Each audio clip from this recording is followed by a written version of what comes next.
Welcome back to the Humble Marksman channel. I'm David and we're at the range today to see the difference between a $3,000 carry pistol and a $300 carry pistol.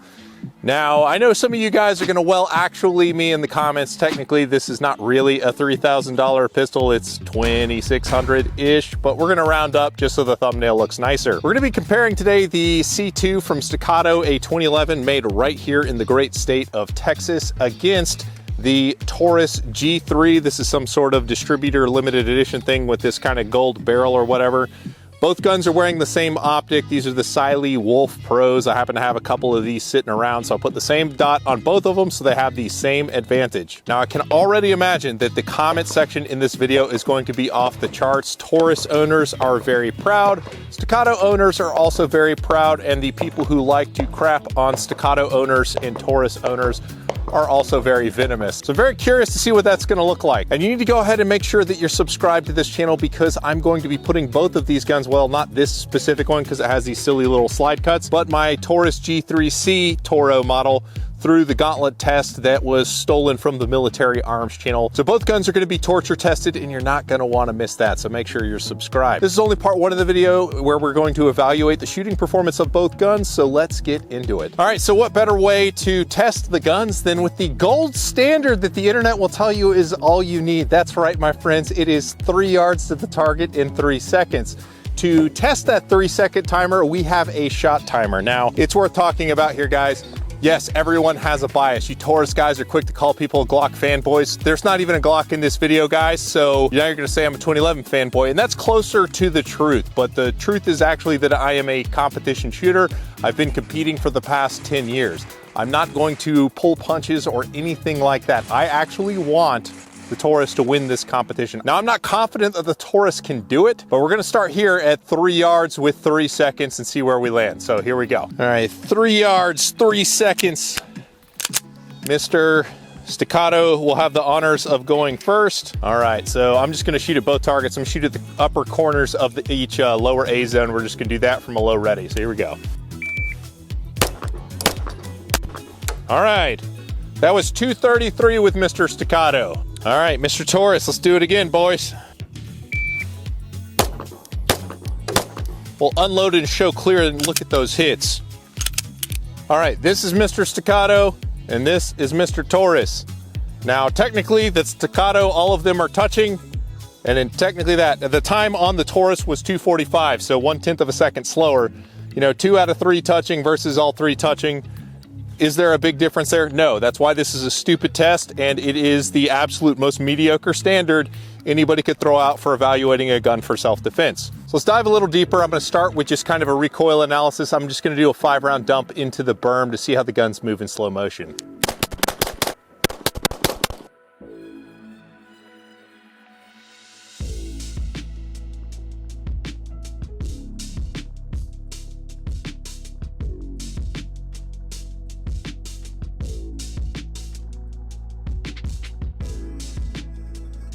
So C2 has a pretty abrupt recoil impulse, very direct, very straight back. It feels almost like a metal framed gun, not very squishy like 2011s kind of are sometimes, but the trigger throw is pretty short, which is nice so you don't outmuscle the gun. Believe it or not, I think the Taurus actually shoots softer than the C2. It has a much more mild impulse. It could be because of how the gun seats in the hand. It is a much narrower grip. It has very aggressive grip texture down low on the grip, but there's nothing up at the top. But even still, I still felt in control of this thing. Let's put these on paper and see how they land. All right, bringing back Mr. Shot Timer. I'm gonna start pointed at the target base of each target. So here we go.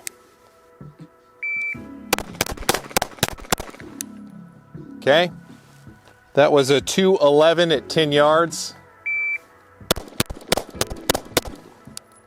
All right, that was a 232 at 10 yards. So at 10 yards, shooting at a speed where I could guarantee alphas or close Charlie. There's not a huge amount of difference.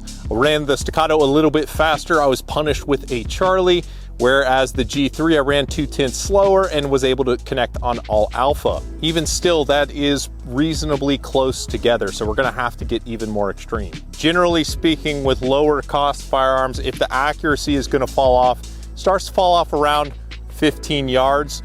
So we're gonna go here and we're gonna go back to 25, and then we're going to just try practical accuracy on a B8 at 25. We're gonna really try and understand like where the wheels fall off. So far it's been a pretty close race, but let's see what happens.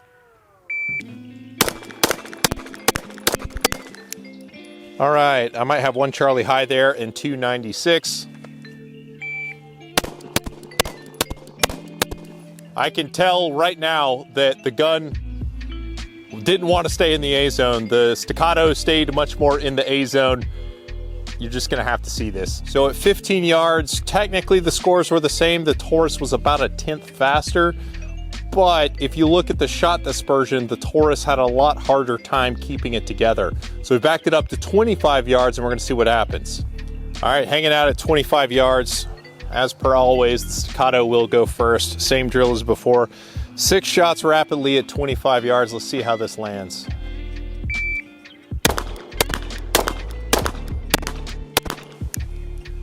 All right, for Mr. Staccato, that was a 388.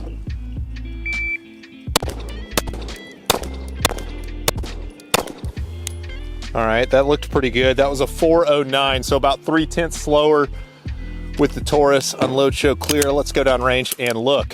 All right, at 25 yards, the wheels started to fall off for the Taurus, and I'm not exactly sure why. There's a phenomenon called shot calling where, especially on red dot sights, which is why I love to use them, you can observe how the sight lifts on target and you're able to predict where your hits are going to be if your gun is very accurate. Now with both of those arrays, I was shooting at a speed where I could see my dot lift in return, and it was largely in the A zone or very, very close to it. The Taurus I actually felt better about than the Staccato based on how the dot was moving.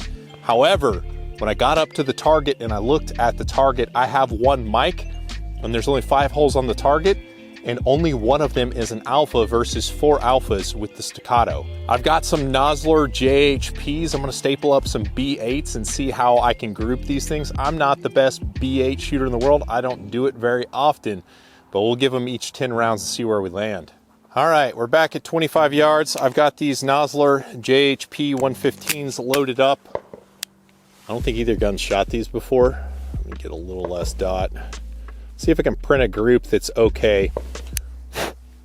Been carrying around the Staccato, so it's got all sorts of shirt lint on the back lens. All right, let's see if I can actually steady up and shoot a group.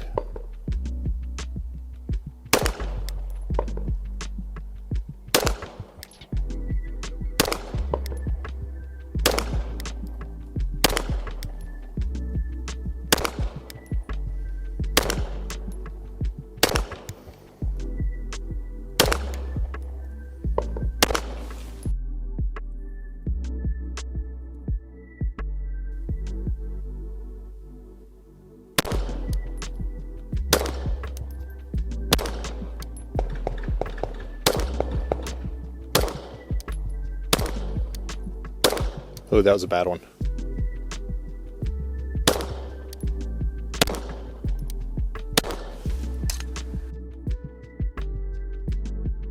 All right, from a performance perspective, I think it's safe to say that the Staccato takes it largely due to accuracy, but it's not just accuracy, its performance is speed. In nearly every single drill, the Staccato was easier to keep inside the lines at speed, despite the fact the Taurus actually is more pleasant to shoot.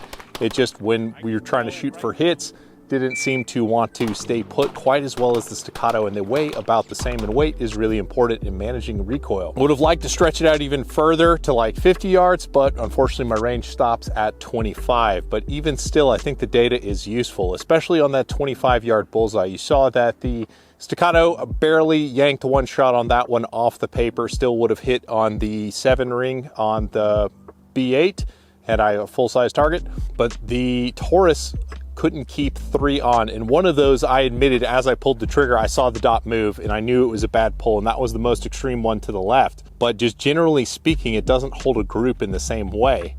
Now, does that matter? If your definition of a good performing self-defense gun is 3 rounds, 3 seconds, 3 yards, then I guess that's okay. I mean, even shooting out to 10 yards, you're really not going to see a difference. So they're effectively the same out to that. But when you start performing at the extreme and beginning to demand more of the equipment is when you start to see the premium of the more expensive gun. Now, does that mean it's 10 times as good? Absolutely not. It's not 10 times as good, but there is diminishing returns. I mean, country of origin matters a lot too. The Staccato is made in America, where labor is expensive, and in Brazil, the labor is much cheaper where the Taurus is made. Does that mean you have to run out and buy a Staccato or else you can't defend yourself past 10 yards? No, not at all. I think for many people that kind of 10 to 15 yards is all they're looking for home defense. You don't have shots that are that long. However, in parking lots or aisles in big box grocery stores, which we all spend a lot of time at, you can see that that's Nosler ammunition is super high quality ammunition. And if it can't group that, I don't know what prayer you have of hitting stuff at distance. I mean, as you can see, we had some hits that were good at 25 yards out of the Taurus, but the rate at which they were landing was not as good. Oftentimes you look at the huge Q-size target and think like anything on that is good, but realistically, the fight stopping area on a target is roughly the size of the black area on a B8 target. So that's performance. Be sure you're subscribed because we're getting ready to do the torture test. Ew. Oh, I don't want to do this.